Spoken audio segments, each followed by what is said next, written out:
Welcome everyone, Ian O'Brien here, and I'm sitting down to have a chat with Steve today, Steve Woolley. This is a different talk to we usually have. Often I work with my students initially for a year and we talk about what it's like going kind of from zero to one, like not playing guitar to playing the guitar. But Steve's situation's a little bit different. We've been working together with my usual approach to teaching, but also over the last year, Steve has done a program that I do where we have in-person workshops and things involved as well. So we spent a year working together more more intensely as well. That's Wii guitar. So yeah, we're gonna have a chat about it, Steve's experience so far, and his fantastic progress, and I think you'll find it really interesting. So thanks for joining me, Steve. I appreciate it.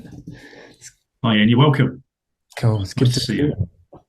Lovely. Well, let's start with I mean, we're talking 3 years ago, but or maybe longer, really. What was your motivation originally for wanting to play the guitar? It's um, it's been a lifelong ambition to play an instrument. I think I wouldn't describe myself as a musical person. I've never studied music. Never been much of a singer. Um, but since being a teenager, really, always enjoyed listening to music. Yeah, I always kind of had this feeling I would like to be able to play an instrument, and sort of never really got round to it. Didn't really know how to start, and it turned out my daughter, who's now 26, is actually quite musical. When she went to school, she had the opportunity to learn an instrument. Much to our amazement, she picked the harp, um, which is, is not the most portable instrument, but we went with it, and she ended up being in a harp quartet. That she reads music. She's really got a lot of ability, and that's I'm rambling on a bit, but she became quite keen for me to try to learn an instrument. And one year, I forget how long ago, it was like quite a few years ago now. She obviously got together with her mum, and I finished up with a guitar, and it was a little Yamaha F310, which I know is Lovely. extremely popular with a lot of the people on the site, and very well respected, great manufacturer. And I was thrilled to bits. And okay, what do I do now? So I rushed out and bought some books. I remember buying a learn to play guitar in Woolworths for £1 the week it closed, and I sort of tried to pick up some learnings from there. And guess what? That's really hard. So I think the furthest I ever got was I was able to play Amazing Grace. That's right. I learned to play on the opening two or three bars of Amazing Grace, just playing open notes. And that really, if I'm honest, is about as far as I ever got. I didn't do any strumming. I didn't really know what a chord was, and like a lot of people, eventually kind of lost interest, and the guitar gathered dust, and it kind of kept gathering dust for several years. And I don't know how I found you, or how you found me. I must have been probably, I don't know, just looking at something on Google. The analytics kicked in, and somehow we stumbled across each other. I thought, oh, that's kind of interesting. And as I read it, it really started to resonate with me, because it seemed to be aimed at me. I'm a kind of middle-aged guy, tried to learn before, hadn't really managed it. And I thought, actually, this sounds pretty good. What have I got to lose? So I took the plunge, and I think amazingly, I was probably only 2 or 3 weeks in, just kind of learning the basic Django's and going through all the timed exercises and so forth, before I was able to, not very well, but I was able to kind of put an attempt at a song together. And it was the first one I did was "Let It Be" using Django's. Great. Um, um, and again, looking back at it, I mean, it's pretty hopeless, but it was 100 times better than anything I'd ever done before, and that really sort of got me started. That was where it all started for me, really. And then I started to attempt more songs. The idea behind Django's is to get you playing first and foremost. It's not about trying to be a substitute for all the other things you can do with the guitar. But for people like me who need somewhere to start, that's exactly what it is. And I think I just kind of started to look at the opens and understand the differences, and maybe try and substitute one or two of them into the songs with the Django's when it was 2022. You came back to me and invited me very kindly to have a look at this wee guitar concept that you'd introduced, and it was obviously a bit embryonic at that time, and we had a chat at that point. And for anybody that doesn't know what it is, obviously it was about getting together with a relatively small group of other learners in a similar situation, similar mindset to myself, putting us all together somewhere for 2 or 3 days and having an intensive, immersive jam session. Really, it's probably the best way to describe it. With lots of interaction, playing together, going into that scary zone where suddenly you're playing an instrument in front of everybody else, which, apart from my poor partner, long-suffering partner, I've never done. And it just sounded fantastic. So I think, if you remember, it didn't take long to persuade me to have a go. And I travelled up to Yorkshire October last year, met up with 6 other strangers. Really, we'd had a couple of preliminary calls just to get to know each other a little bit. But even so, I think we all felt a little bit like fish out of water. weren't quite sure what to expect. And the whole experience was just so good. It was so interesting. It was so much fun. We all learned so much that weekend. I remember we ended it with a huge jam session where we played a few songs with no preparation, really. We kind of chose them at the time and put it all together. People doing what they could do, some playing Django's, some playing opens, even one or two managing to play a little bit of lead guitar over the top of it as well, which was amazing. We had a mix of acoustics, electrics, and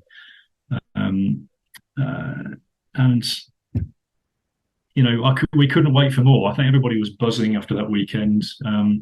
As you know, we've done 2 more since then, so we kind of came to a team decision about what was going to be on the playlist next time, and we all invested a bit of time and effort trying to learn the songs before we got there. That really paid dividends. We all kind of managed to play them a lot better by doing that. And then the final one, it was quite sad to say it was the final one for me, but the third one, maybe I should say, I think we really branched out into some techniques. We covered some music theory already, but to be able to move on to things like bar chords, we did some finger picking. We all had a go at some improvisation work as well. And overall, I think my progress in the last 12 months is orders of magnitude better than the progress I would have made under my own steam without being in this group of like-minded people. And we've all become firm friends for life, I hope. There's still a lot of interaction between us all, not just on the music, but we all kind of share information about where we've been, who we've seen, websites we've looked at, musical instruments, strings, all kinds of stuff, picks, you name it. And we've got a little community within a community almost, where we've got a question, we can almost ping it out there, and immediately, usually within 5 minutes, somebody sort of picked up on it, and we're having a chat. So it's just been the most wonderful thing. As you know, that's come to an end for me now, and some of the other people. But I've rejoined the process, as you know, and I'm very keen now to keep going and take it as far as I can. So so that's where it started and where I'm at really at the moment. Yeah, fantastic. It's rapid progress because back in the day, when you were doing the Django chord system. Went through that, got good results. We started doing song lessons and things, and working together more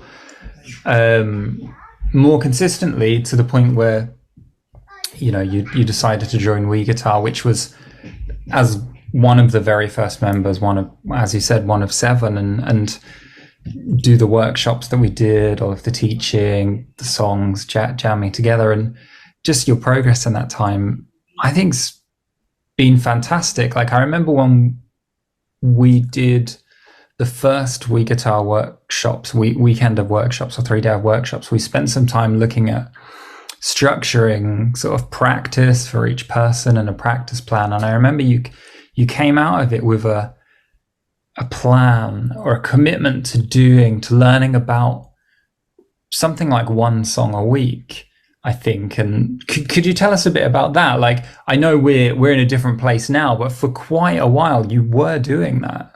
Yeah, that's absolutely right. I remember the first song, I started to record the songs. I just thought it would be a really nice memento, and actually a great way to track progress, you know, month by month, to try and get some recordings down. And I remember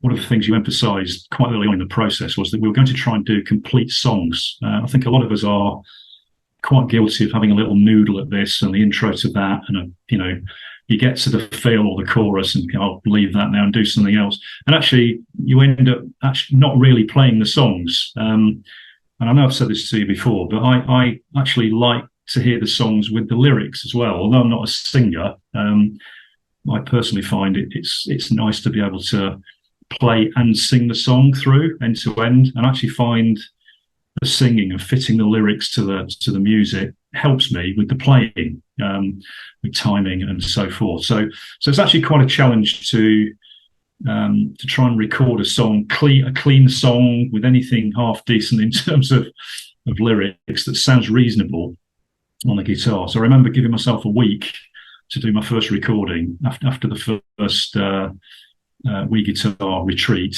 and I ended up doing Half the World Away, if you remember, by Oasis. And it really was a week's work. I mean, it's a song I kind of know already.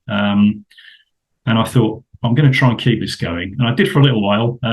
But then what happened was, as you start to improve and you start to experiment with techniques, and the songs become more complex, so it takes you longer to learn them. And, you know, real life, unfortunately, intervenes, and there just aren't enough hours in the week that you'd like to spend learning the songs in that kind of detail. So the pace definitely slackened off in terms of the recordings. But I still think in the year I've probably recorded 14 or 15 songs, something like that, and some of them really quite complex and doing things I hadn't done before.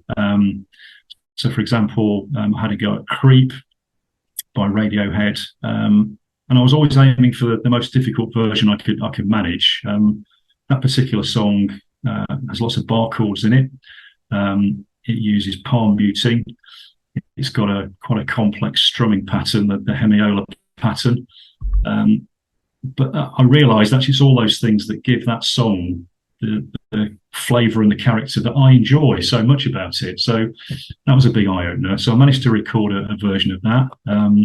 I did "Don't Dream It's Over," which again is quite complex. There's lots of chords in it. I did a little Christmas recording of the John Lennon song "Happy Christmas, War Is Over," and so on and so forth. "Dakota" by Stereophonics, really fast strumming on that one, almost kind of burst into flames, I think, halfway through that song. So these are all quite difficult, you know, to do. They're all quite different. I had to go fingerpicking. I did "Hey There Delilah," playing white tees. It took me, gosh, I don't know, a month, 6 weeks to try and nail that one.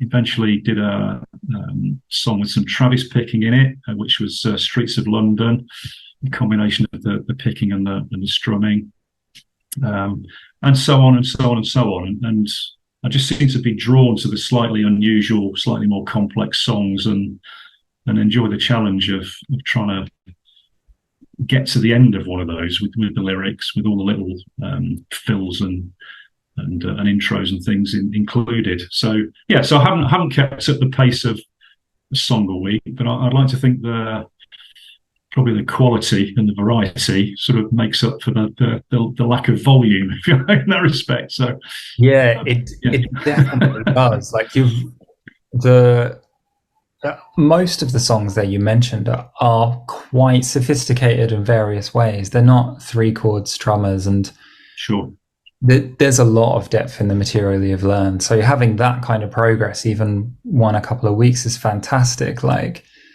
going from not finger picking to finger picking, playing relatively fluidly, integrating bar chords into what you're doing while finger picking. Like, it's a fantastic amount of ground, and considering the amount of songs you're playing in that time, like, what was the one you were doing recently? Was it Wild Horses as well? I did one. That's the last one I did. Yeah, it was Wild Horses. Yeah, pretty intricate. I mean, when I broke down Wild Horses to do a lesson on it, usually I'll do a lesson on a song, and it will be maybe a little bit over an hour, maybe an hour, 10 minutes, something like that. Wild Horses has enough intricacy for it to need a couple of lessons on it to break it down over 2.5 hours, something like that. So to put that together, absolutely fantastic. It's a great repertoire of songs, like really, really good stuff. Fantastic. And it's great that you take the challenge of, like, you're not, how can I make this easy?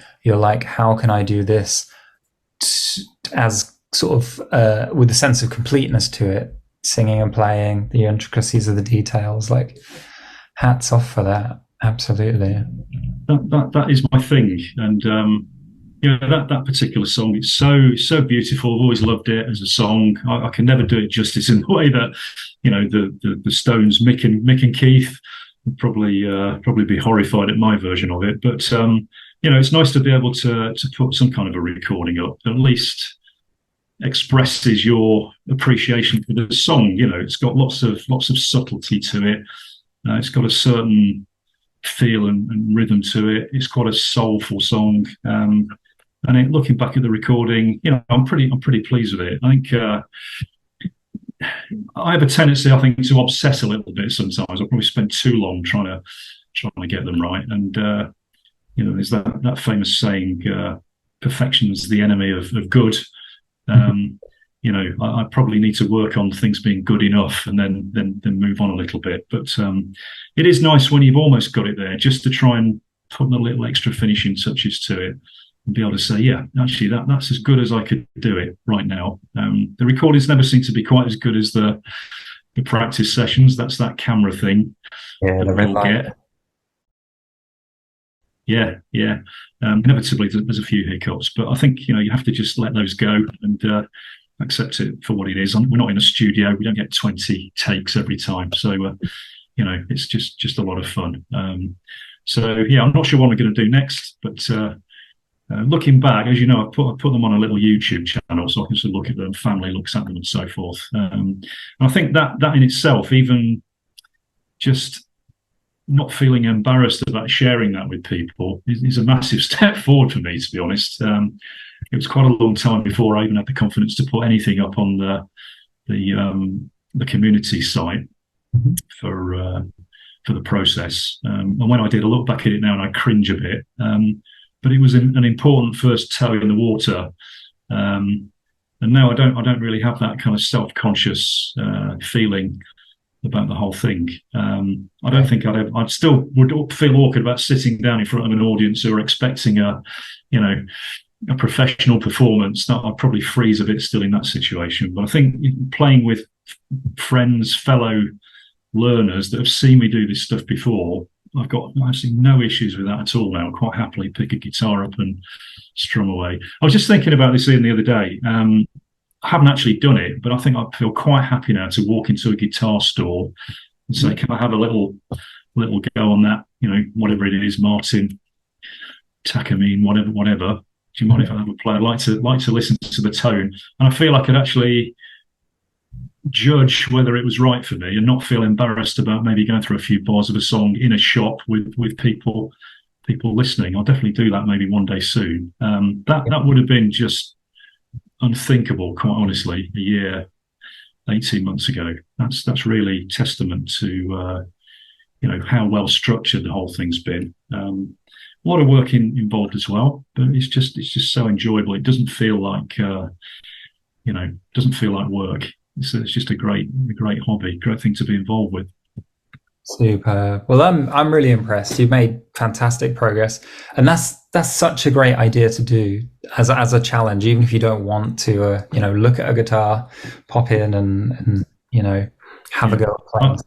They're quite weird. I'm not in the market, so that's yeah, nice.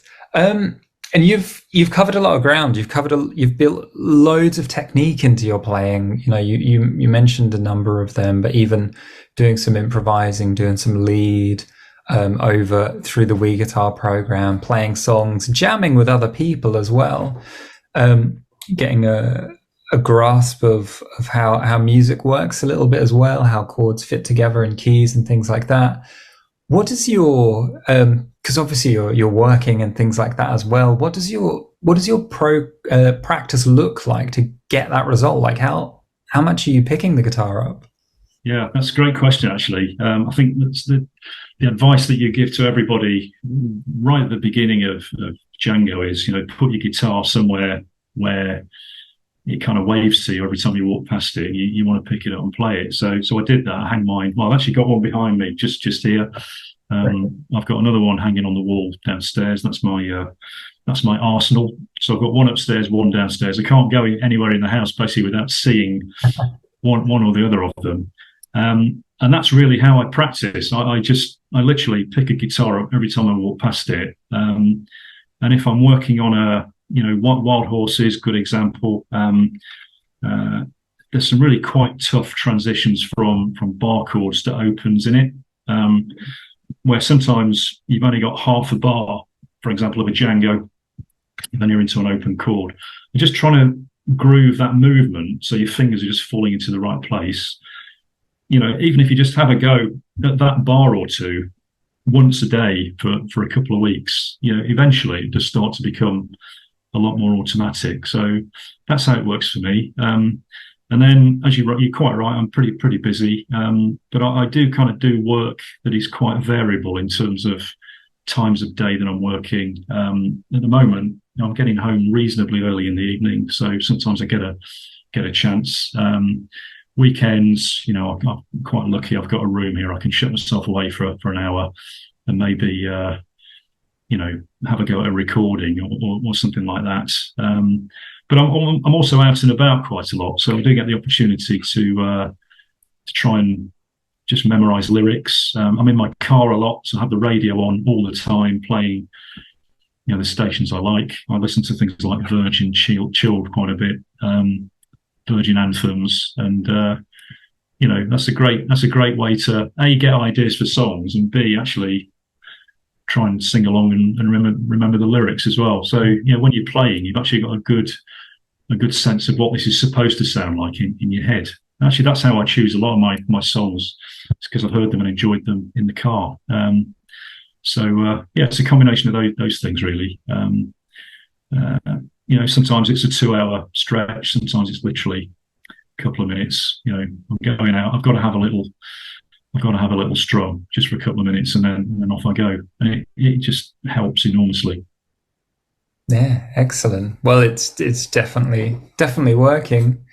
And what advice would you have to kind of wrap up? What advice would you have to somebody who is in the place you were? They're an adult, they've got this guitar, they want to make progress.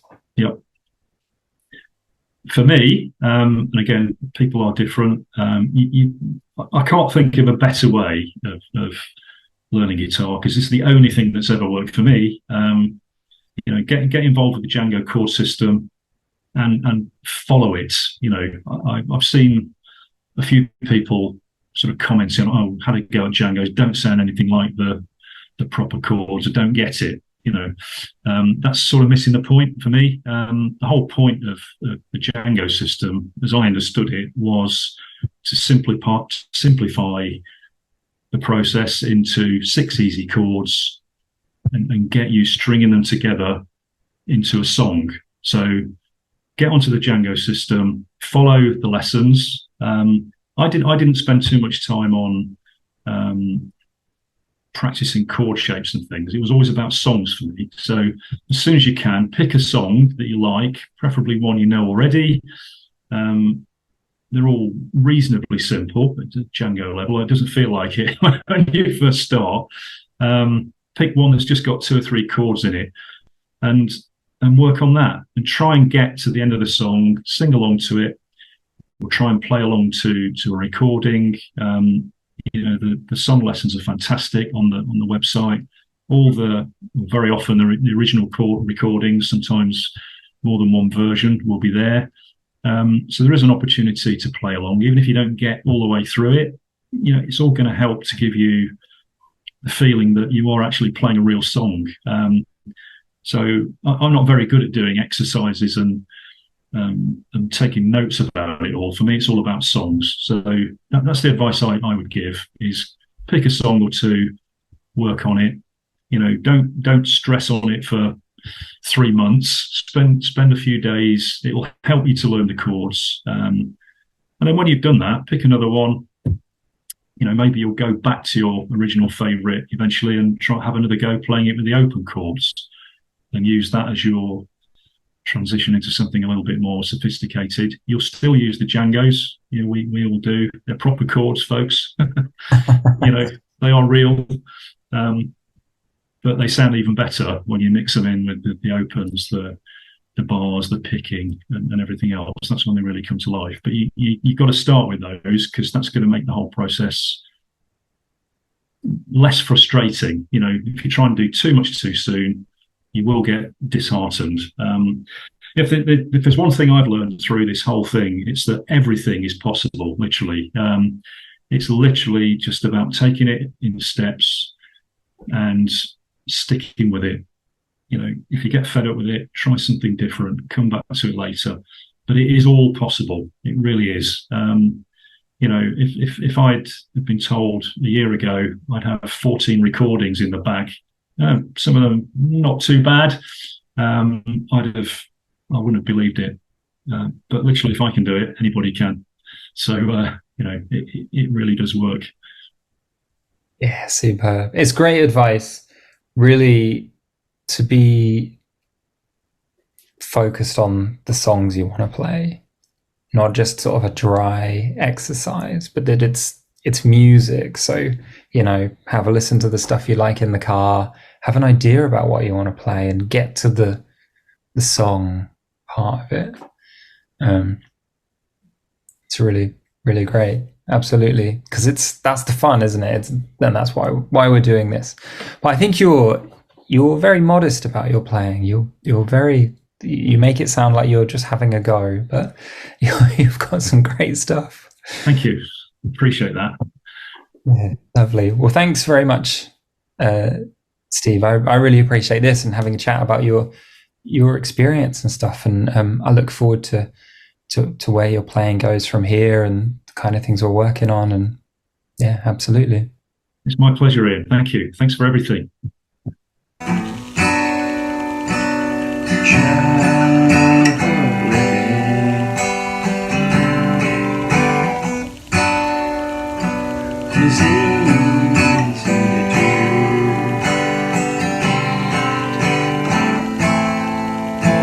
The thing